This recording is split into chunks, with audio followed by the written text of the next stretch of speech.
Bem-vindo ao canal Aprende Aí.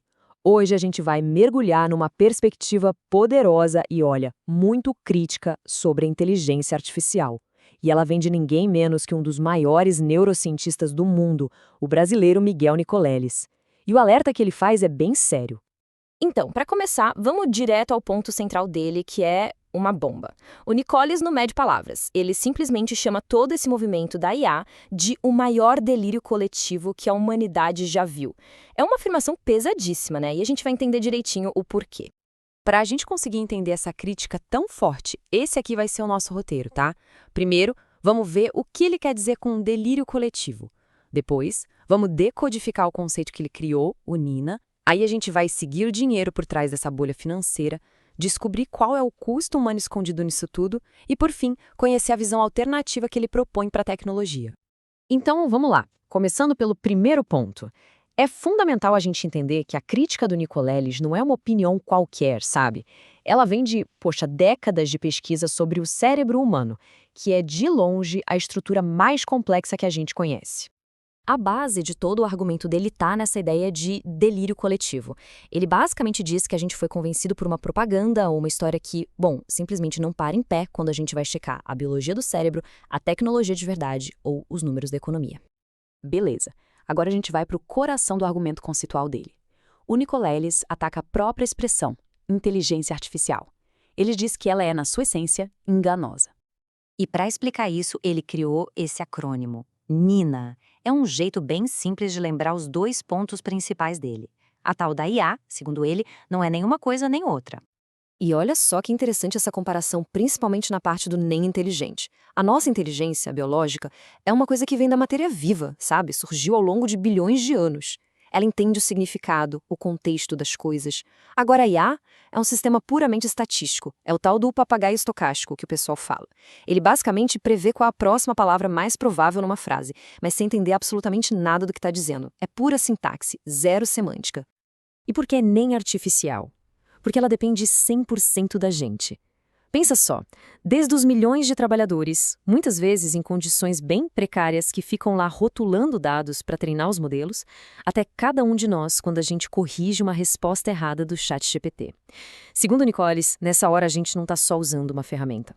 A gente está, na verdade, trabalhando de graça para eles, para aperfeiçoar o produto deles. Beleza, vamos sair um pouco da filosofia e entrar na grana, na economia. O Nicoleles argumenta que, por trás de toda essa conversa, existe uma das maiores bolhas financeiras de todos os tempos.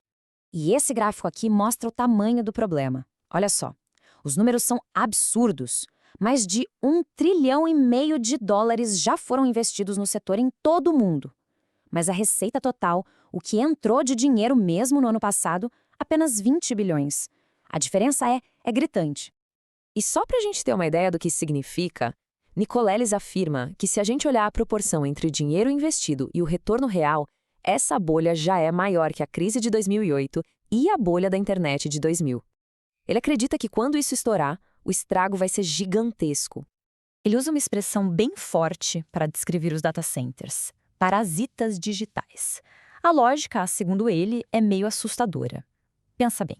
Eles sugam todos os nossos dados, sugam uma quantidade absurda de energia e de água potável para se resfriar, e aí, do outro lado, o que é que eles produzem? Desemprego. Porque eles automatizam tarefas que antes eram feitas por pessoas. Para a comunidade local, a conta simplesmente não fecha. Tá, mas e o impacto disso na gente, no nosso dia a dia?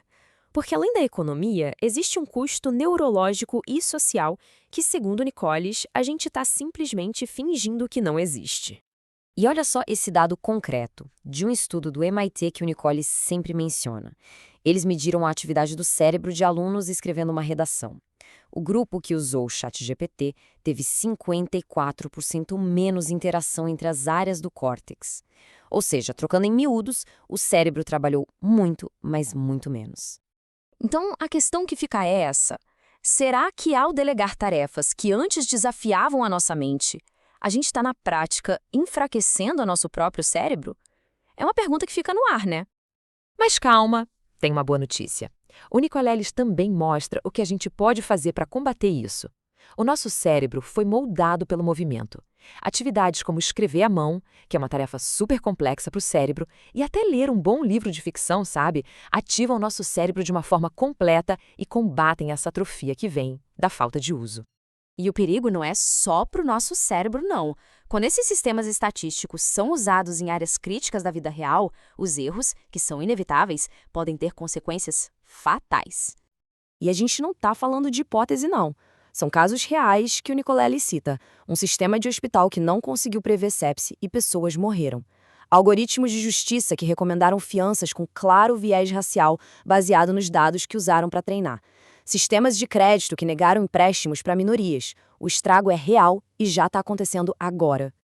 Mas olha, a análise dele não para só na crítica, não. Ele também propõe uma alternativa, uma outra visão de como a tecnologia poderia e, na opinião dele, deveria servir à humanidade. Para o Nicolilles, o objetivo da ciência tem que ser muito claro. Não é criar startups bilionárias ou gerar lucro a qualquer custo. É enriquecer a experiência humana, é melhorar a nossa condição de vida.